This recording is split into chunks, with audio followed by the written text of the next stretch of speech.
Welcome sa Movie Flix Recap. Ngayon pag-uusapan natin ang pelikula na thriller horror na Pinamagatang. Sa pagpapatuloy ng Part 3, pagkatapos, napansin ng mga tao ang isang karaban na papalapit sa bukirin. Ito ay ang lokal na tribo. Lumalabas na ang lihim na kasunduang tigil putukan na pinirmahan ni Madison ay hindi lamang nangangailangan na ialay niya ang ulo ng may-ari ng bukirin, kundi pinapayagan din ang tribo na manirahan doon. Hindi nakapagtataka, si Troy ang unang tumutol, lalo na kay Ophelia, na siyang naglason sa mga tao sa bukirin noon. Tuto si Troy na tumira siya roon, ngunit itinuturing ng mga tao ng tribo si Ophelia bilang isang bayani at sa kabila ng pagkadismaya ni Troy, wala siyang magawa. Para sa kaligtasan ng lahat, napagkasunduan ng dalawang grupo na itago ang kanilang mga sandata sa iisang imbakan na mabubuksan lamang gamit ang dalawang susi, isa kay Jake at isa sa pinuno ng tribo. Samantala, pinahigpit ang seguridad sa bukirin. Hindi pinayagang magdala ng sandata ang mga bagong dating na miyembro ng tribo. Gayunpaman, dahil sa dating alitan ng dalawang panig, hindi na iwasan ang diskriminasyon at hindi pagkakaunawaan. Upang mapabuti ang pagsasanib ng dalawang grupo, nagpasya ang mga pinuno na magpatawag ng pagpupulong. Sa kabutihang palad, karamihan sa mga tao ay handang tanggapin ang isa't isa. Sa panahon ng pag-apokalipsis, ang pinakamahalaga ay ang kaligtasan. Kinabukasan, natuklasan ni Madison na matagal nang kinuwenta ng may-ari ng bukirin ang reserbang tubig sa balon, aabot lang ito ng 4 na buwan. Ngayon, dahil nadagdagan pa ng mga tao ng tribo, lalo pang lumala ang sitwasyon. Ang pagsolusyon sa kakulangan ng tubig ay naging malaking hamon. Muling sumiklab ang gulo kinabukasan. Isang batang lalaki ang hindi nakakaalam na si Troy ang totoong pumatay sa pamilya ng tagapamahala. Sa halip, dahil sa pang-udyok ni Troy, nagbalak siyang maghiganti sa tribo. Ngunit natuklasan ang kanyang plano, at sa gitna ng pagtatalo, aksidenteng nabaril ng bata ang isang miyembro ng tribo. Galit na galit ang mga tao ng tribo at agad nilang pinatay ang batang iyon bilang ganti.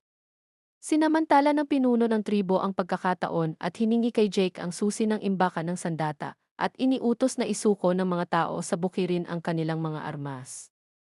Karamihan ay natakot at sumunod na lang. Ngunit si Troy ay tumangging sumuko at lumaban. Gayunman, dahil sa dami ng kalaban, tiyak ang kanyang pagkatalo.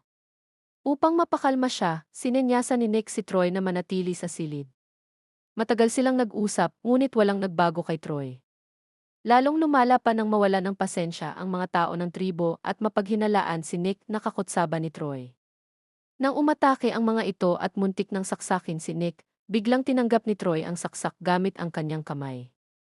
Isang nakakagulat na hakbang, marahil ganito talaga mag-isip ang baliw. Nang makita ni Nick na handang pumatay si Troy para sa kanya, napilitan siyang sabihin ang totoo tungkol sa pagkamatay ng may-ari ng bukirin. Ngunit sa halip na magwala, nanahimik si Troy at tila tinanggap ang lahat. Sa huli, natapos ang kaguluhan, ngunit kailangang pagbayaran ni Troy ang kanyang mga ginawa. Nagpa siya ang pinuno ng tribo na palayasin siya. Si Nick naman, dahil sa pakikialam ni Madison, ay hindi pinaalis ngunit pinarusahan pa rin.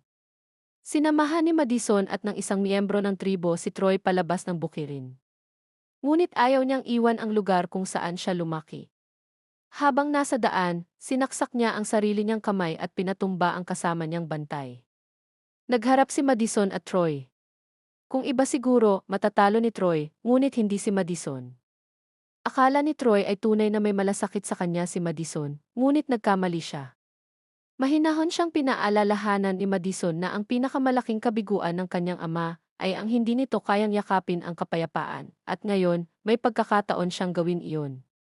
Nahipo si Troy sa mga salita ni Madison, kaya tumigil na siya at umalis na mag-isa dala ang kaunting suplay. Samantala, nakakulong si Nick sa maliit na silid, walang tubig at pagkain, kaya mabilis siyang nanghina. Ang natitirang supply ng tubig ng bukirin ay tatagal na lamang ng 6 na linggo. Tinanong ni Madison ang pinuno ng tribo kung paano nila sosolusyunan ang kakulangan ng tubig, at nalaman niyang may natuklasang malayong pamilihan ang lalaki na nagbebenta ng tubig. Upang makatipid, nagpatupad ito ng rasyon, 2 timba ng tubig bawat tao bawat araw. Bago umalis, iniabot ni Madison kay Alicia ang isang walkie-talkie upang makabalita sa sitwasyon ng bukirin at inutusan siyang alagaan si Nick. Pag-alis nila, pinalaya si Nick mula sa kulungan, ngunit itinuring siya ng tribo bilang rebelde. Nakakatawa dahil ngayon ay tinuturing naman siyang bayani ng dating mga tagasunod ni Troy. Sa kalagitnaan ng gabi, palihim na pumasok ang mga ito sa silid ni Nick at iniabot ang tanging baril na hindi nakumpiska. Biglang nagkaroon ng mga tagasunod si Nick, ngunit dahil sa higpit ng rasyon sa tubig, maraming mamamayan ang hindi na nasisiyahan. Kinabukasan, nakaranas ng pambabastos si Ophelia habang nagdadala ng tubig sa isang babae at may sundalo ring nagreklamo tungkol sa isang katutubong lumabis sa kanyang bahagi ng tubig. Sa gabi, nilapitan ni Alicia si Ophelia upang hilinging disiplinahin ang tribo, ngunit ipinagtanggol ni Ophelia ang akusado at sinabing baka ang mga sundalo ng bukirin ang may balak maghimagsi. Natapos ang kanilang pag-uusap sa hindi pagkakaunawaan. Samantala, sina Madison at ang pinuno ng tribo ay nakarating sa pamilihan. Sa entrada, nagulat sila sa mga buhay na taong nakatali upang itaboy ang mga zombie, isang malupit na taktika. Kinailangan ng tiket para makapasok at ninais ng babaeng gwardya ang walkie-talkie ni Madison. Dahil wala nang ibang opsyon, ibinigay niya ito at naputol ang komunikasyon sa bukirin. Ang pamilihan ay masigla ngunit organisado, puno ng mga paninda para sa palitan. Sa bukirin naman, sinisikap ni Nick na payapain ang mga sundalo at pigilan silang mag-alsa. Natuklasan ni Alicia na may tinatagong baril si Nick at hinarap siya tungkol dito. Ipinaliwanag ni Nick na wala siyang planong maghimagsik, pinilit lang siyang maging pinuno upang mapakalma ang mga tao. Tungkol naman sa pagkamatay ng may-ari ng bukirin, hinala na ni Alicia na hindi ito simpleng pagpapakamatay at may kinalaman kina Madison at Nick. Nababahala siya kung paano sila haharapin ng mga tao kapag nalaman ang katotohanan. Sinubukan niyang tawagan si Madison sa walkie-talkie, ngunit hindi siya nagtagumpay. Samantala, natagpuan ni na Madison at ng pinuno ng tribo ang tindera ng tubig. Gusto nilang bumili ng 1,000 galon, ngunit natawa ang babae at sinabing kalahati lang ang kaya niyang ibenta. Kapalit nito, naglabas ang pinuno ng tribo ng isang lata ng totoong pilak at ginto. Sa una, tinanggihan ng babae, ngunit nang malaman niyang may 10 pa siyang lata, napangiti siya.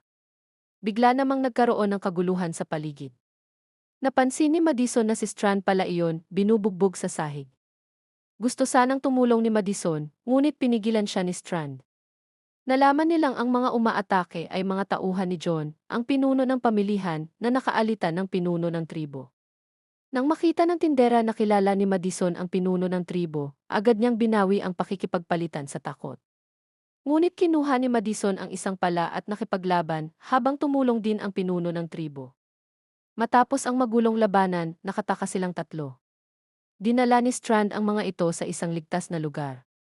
Tinanong siya ni Madison kung gaano kalalim ang gulong na sangkutan niya at natuklasan nilang may utang siya kay John. Ang mga taong nakatali sa pasukan ng pamilihan ay mga hindi nakabayad sa utang, ibig sabihin, ganoon din ang mangyayari kay Strand. Kinabukasan, naghanda ang pinuno ng tribo na gamitin ang kanyang pera para muling makipagkasundo sa pagbili ng tubig, ngunit nagulat siya nang makita niyang ubos na ang kanyang pera. Lumabas na si Madison ang kumuha nito ng palihim upang ipantubos kay Strand. Galit na galit ang pinuno ng tribo, ngunit sinabi ni Madison na may reserbang plano siya. Pupunta sila sa dam upang humanap ng paraan para tuluyang maresolba ang problema sa tubig. Bagaman galit, wala nang ibang opsyon ang pinuno ng tribo kundi sumang-ayon. Tungkol naman sa dam, matapos mamatay si Ginoong Bal, sinamantala ng babaeng doktor ang pagkakataon upang sakupin ito at tulungan ang maraming mga refugee. Binuksan niya ang supply ng tubig. Bagaman nakakataba ng puso ang kanyang kabutihang ginawa, nagdala ito ng panganib sa mundong ginugupo ng pag-apokalipsis.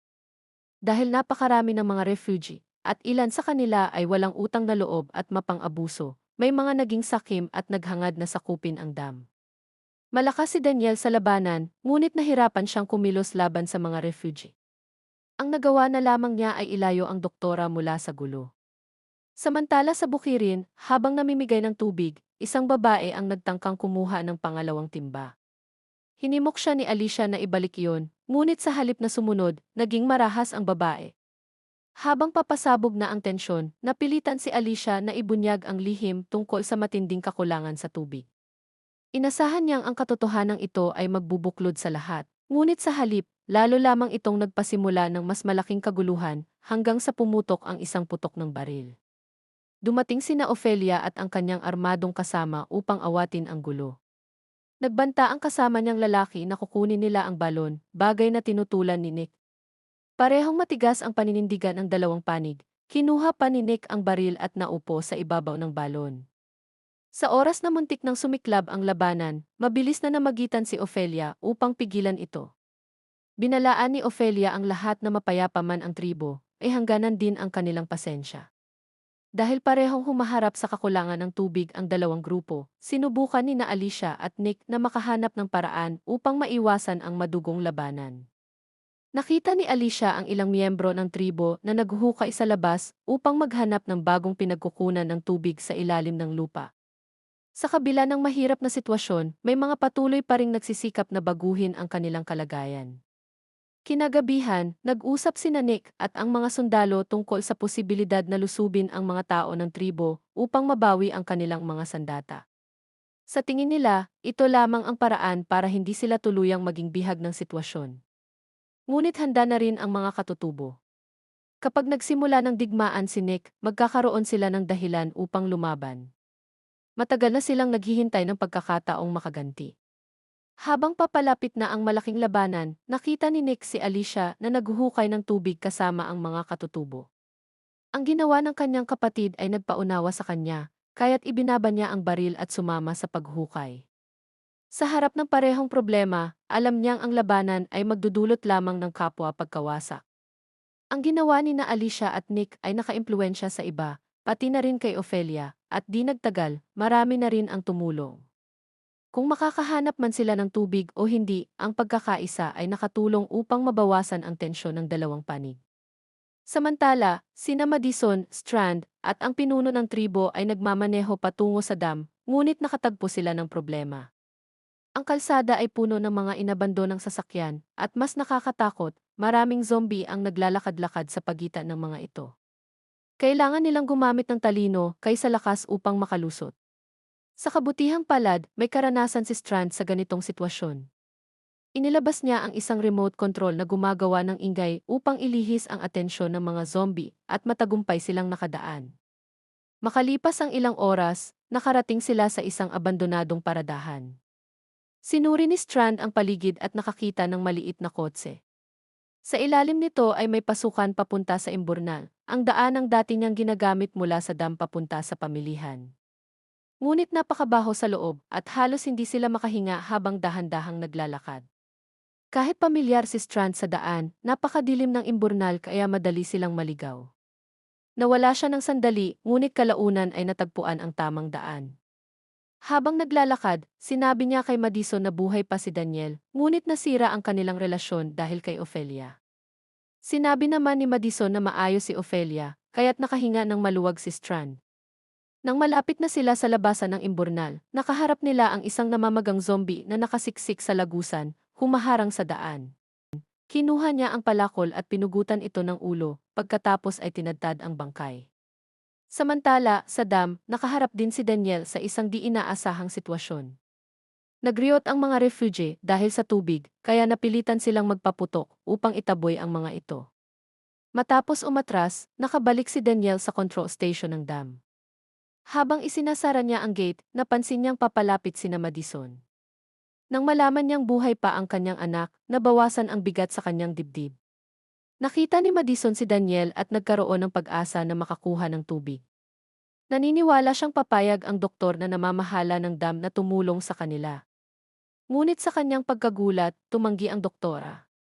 Kahit handang makipagpalitan ng supply ang bukirin, inaasahan ni Madison na ipagtatanggol sila ni Daniel, ngunit nanatiling tahimik ito.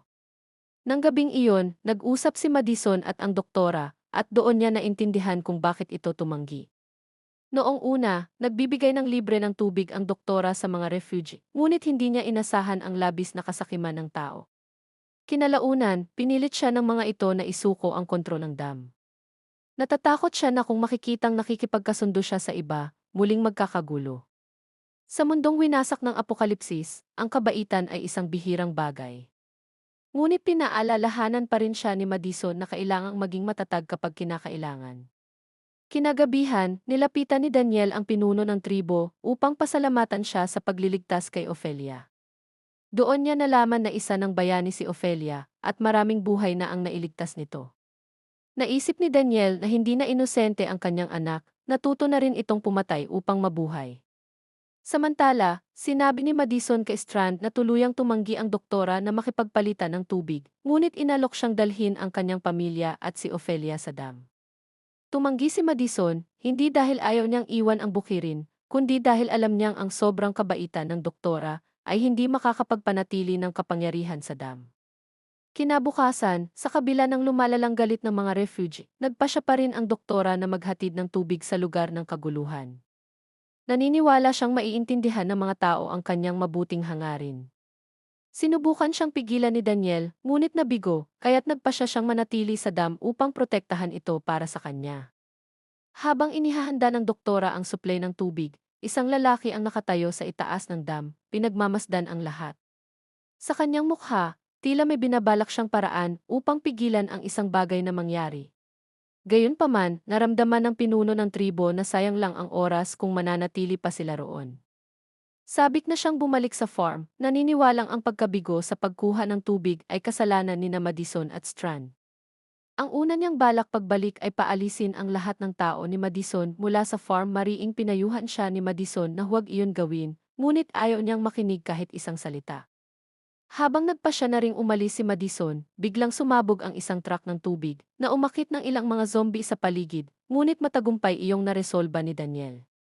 Alam niyang si Strand ang may kagagawan, ngunit pinili niyang hindi ito ibunyag at sa halip ay sinisi ang mga refugee, sinasabing nagpaplano ang mga ito ng pag-aaklas.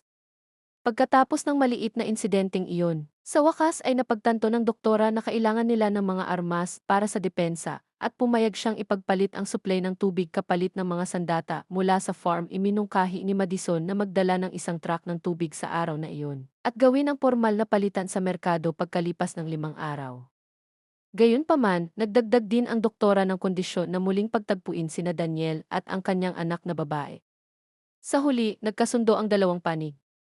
Habang naglalakad sa daan ang pinuno ng tribo, nakita niyang minamaneho ni Madison ang truck ng tubig at naunawaan niyang naligtas ang farm. Masaya siyang sumakay sa truck at bumalik sa farm. Samantala, si Troy ay naglalakbay mag-isa sa ilang mula nang mapalaya siya sa farm. Di nagtagal, nakarating siya sa isang komunidad na dating tinitirhan ng mga taong tribo, ngunit ngayon ay abandonado. Gayunpaman, nakakita pa rin siya ng isang granada launcher sa loob ng kabinet. Kinabukasan, tinitigan ni Troy ang kanyang baril na may isang bala na lang at tila pinag-iisipan ng magpakamatay. Ngunit bigla niyang narinig ang isang kakaibang ingay sa likod niya. Tila may nakita siyang nagpabago ng kanyang isip. Ibinaril niya ang huling bala sa langit at ngumiti ng tuso, malinaw na may masama siyang binabalak. Pagbalik sa farm, medyo gumaan na ang tensyon sa pagitan ng mga tao sa farm at ng tribo, ngunit may mga bagong problema na namumuo. Habang papaliit ng papaliit ang supply ng tubig, pumapayat na rin ang mga baka dahil sa kakulangan nito, at maaaring maakit ng mga ito ang mga zombie anumang oras. Pagkatapos timbangin ang sitwasyon, nagpa siya si Nick na ipakatay ang lahat ng baka. Ang desisyong ito ay nagdulot ng lungkot kay Jake. Napakaraming hindi kanais-nais na pangyayari na ang naganap sa farm, kaya't naisip niyang umalis na lang. Umaasa siyang sasama si Alicia sa kanya upang lumipad palayo, maghanap ng bagong tahanan at magsimula ng panibagong buhay. Bagaman gusto rin ni Alicia, hindi niya magawang iwan ang pamilya niya sa ganitong panahon. Habang wala sina Madison at ang pinuno ng tribo, si Nick ang naging sandigan ng lahat. Marami ang humahanga sa kanya kahit hindi siya interesado sa pagiging pinuno. Ang pagpatay sa may-ari ng farm ay nagdulot sa kanya ng matinding konsensya. Hindi siya makatulog sa gabi at lumabas upang manigarilyo. Hindi nagtagal, nakaramdam siya ng malamig sa kanyang likod. Paglingon niya, nagulat siya nang makita si Troy na nakatayo roon. Nagsalita si Troy ng walang patid, sinasabing may paparating na paghukom sa loob ng ilang oras at mawawasak ang farm. Umaasa siyang makikita ito mismo ng kanyang kapatid na si Jake. Nalito si Nick at bago pa niya maunawaan, tumakbo na palayo si Troy.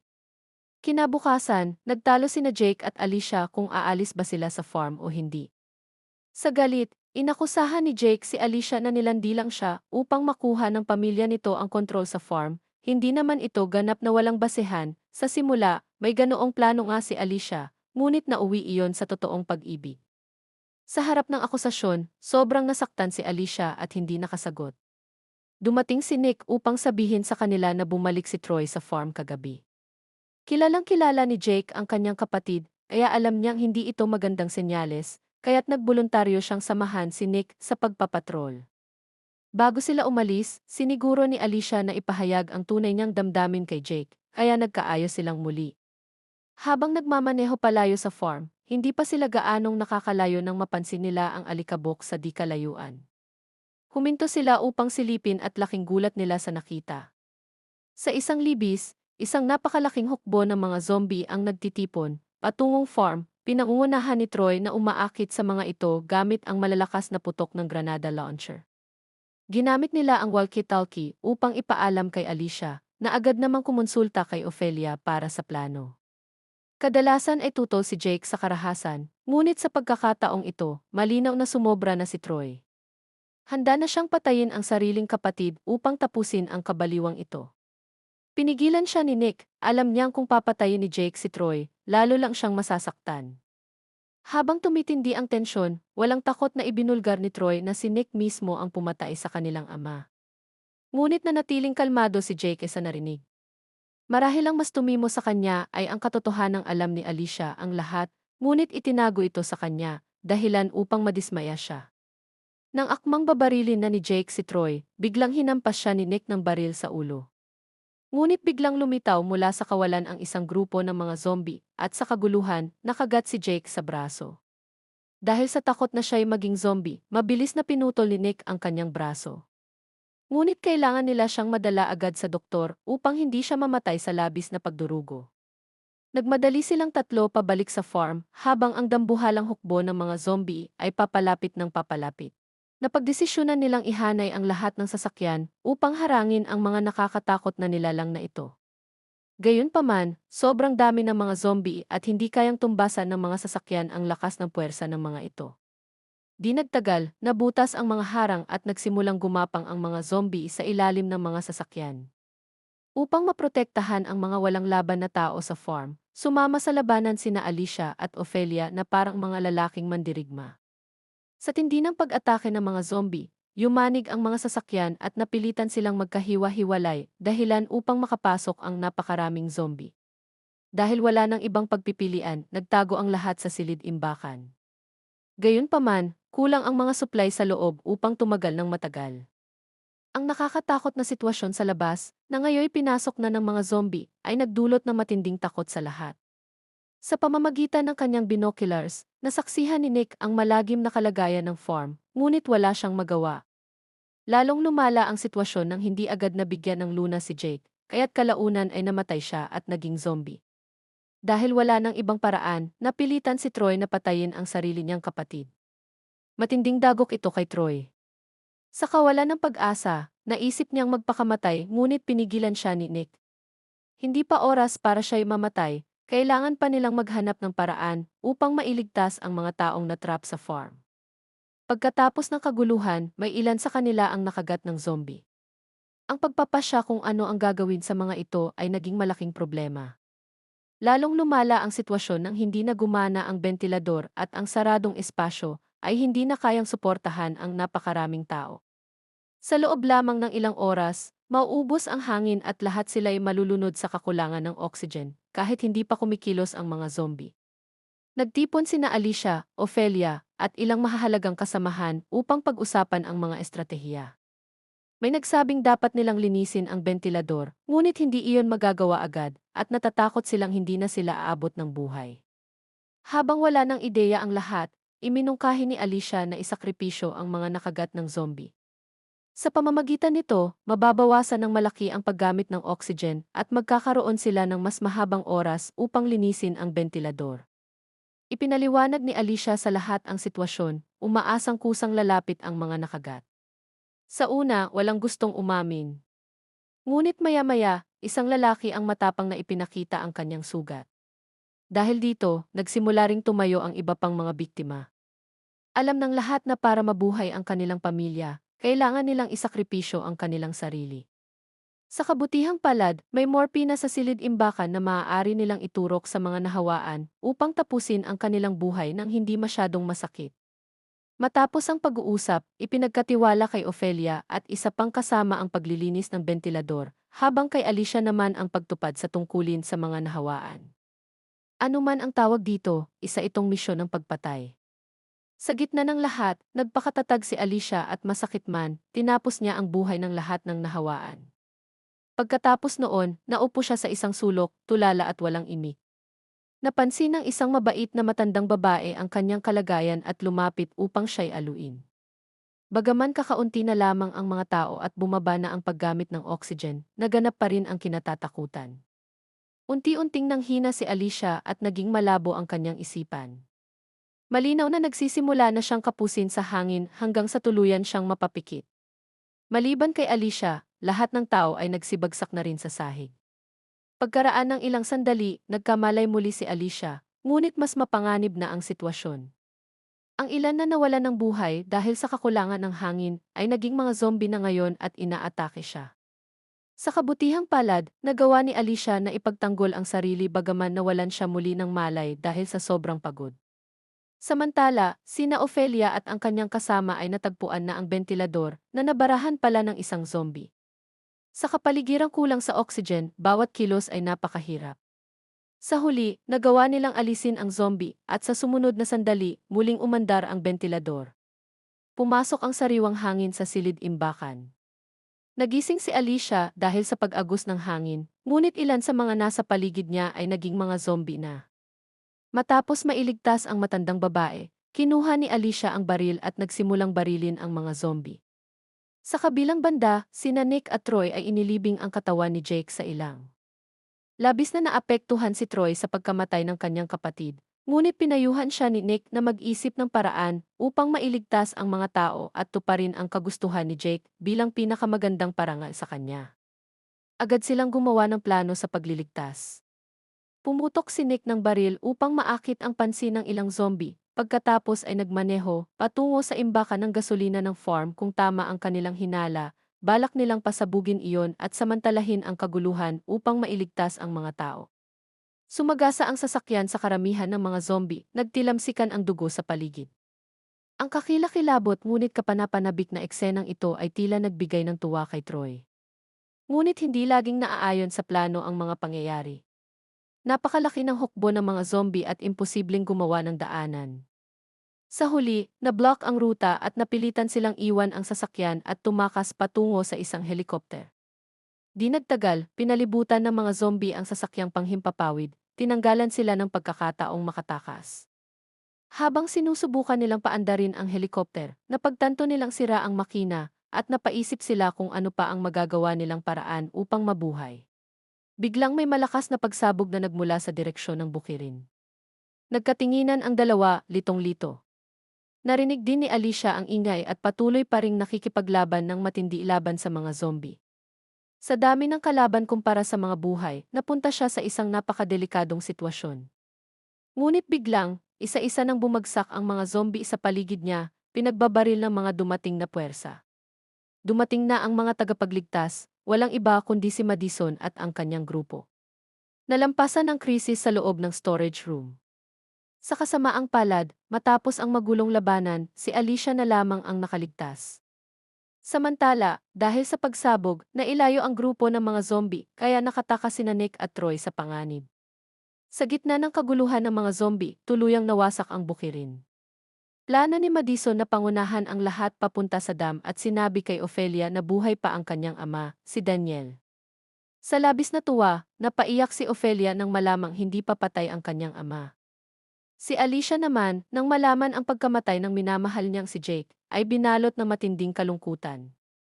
Ayaw ni Nick na magkaroon pa ng gulo, kaya nanahimik siya at hindi sinabi kay Alicia na si Troy ang may kagagawa ng lahat. Ayaw namang sumama ni Alicia papunta sa dam, gusto niyang puntahan ang lugar kung saan sana sila tatakas ni Jake. Dahil nag-aalala sa kaligtasan ng kapatid, iminungkahi ni Nick na susundan niya ito upang masiguro na ligtas ito bago siya bumalik sa iba sa dam. Nababahala si Madison na baka hindi makasundo ni Troy ang iba, kaya nagpasya siyang isama na lamang ito kay Nick. Pinangunahan ni Madison ang grupo patungo sa dam. Gayunpaman, dahil wasak na ang bukirin, halos wala na silang maibibigay na mapagkukunan, dahilan upang magduda kung tatanggapin sila doon. Maaaring hindi sila tanggapin. Nagpasya si Madison na kung sakaling lumala ang sitwasyon, gagamitin niya si Ophelia bilang pambara o paraan para makuha ang tiwala ng mga tao roon. Ngunit si Ophelia, na nakaupo sa likuran ng truck at tila wala sa sarili, ay biglang nahulog. Nalaman nilang nakagat siya ng zombie noong nililinis pa nila ang bentilador at itinago lamang niya ito, umaasang makikita pa ang kanyang ama bago siya mamatay. Nangako si Madison sa kanya na sisiguraduhin niyang magkikita pa silang mag-ama. Dumating ang grupo sa trading market at ang susunod na hamon ay makalusot sa seguridad sa pasukan. Kapag nalaman nilang nakagat si Ophelia, tiyak na papatayin siya kaagad. Sa kritikal na sandaling iyon, ibinigay ni Madison ang kanyang mga baril bilang kapalit, kaya nakalusot sila sa inspeksyon at naiwasan ang pagdududa. Bagaman maliit ang pag-asang mailigtas si Ophelia, determinado pa rin si Madison na humanap ng gamot. Hindi natuwa si Strand sa desisyong iyon. Para sa kanya, ang mga baril ay pinagpagura nilang makuha. Nagkaroon sila ng pagtatalo, ngunit sa kabutihang palad, pumabor ang pinuno ng tribo kay Madison. Samantala, sina Alicia, Nick, at Troy ay naglakbay ng magkalayo ang pagitan, upang matiyak na ligtas si Alicia. Nang dumilim, napansin ni Alicia na may sumusunod sa kanya, kaya nagpaputok siya ng babalang putok sa langit. Doon lamang niya napagtanto na sina Nick at Troy pala ang sumusunod. Sinubukan ni Nick na hikayatin ang kanyang kapatid na sumama na sa kanila sa dam, ngunit matatag pa rin itong tumanggi. Wala siyang nagawa kundi igalang ang desisyon nito. Kinabukasan, niyakap ni Nick at Alicia ang isa't isa bago maghiwalay ng landas. Muling naglakbay mag-isa si Alicia upang maghanap ng paraan para mabuhay. Nakakita siya ng isang tindahan at, matapos ang ilang paghihirap, natagpuan niya ang isang bariles ng mga patatas. Habang papunta na siya rito, biglang napaligiran ng mga zombie ang pasukan, kaya mabilis siyang nagtago. Hindi nagtagal, may lumabas na isang babaeng may hawak na asarol at mabilis na pinaslang ang mga zombie. Mula sa dilim, pinagmasdan ni Alicia ang babae habang pinuputol nito ang mga daliri ng mga zombie at binubunot ang kanilang mga ngipin matapos patayin ang mga ito. Ayaw ni Alicia na mawala ang mga patatas, kaya palihim niyang sinundan ang babae. Sinubukan niyang kunin ng palihim ang mga patatas mula sa kotse ng babae, ngunit nahuli siya nito. Bagamat mahusay lumaban ang babae, may baril si Alicia. Nagkaroon sila ng tensyon hanggang sa imungkahi ni Alicia na hatiin na lang nila ang mga patatas. Habang kumakain sila, nalaman ni Alicia mula sa babae na sa trading market ay may mga Meksikano na nakikipagpalitan ng mga ngipin at daliri ng zombie bilang mga anting-anting. Nakikipagkalakalan siya sa mga ito upang makuha ang mga supply na kailangan niya para mabuhay. Mula nang magsimula ang zombie crisis, palaging mag-isa lamang siyang lumalaban. Matapos magpahinga sa tindahan ng magdamag. At bago natin ipagpatuloy, please subscribe and like, 100 likes para sa full season 2. Maraming salamat sa panonood.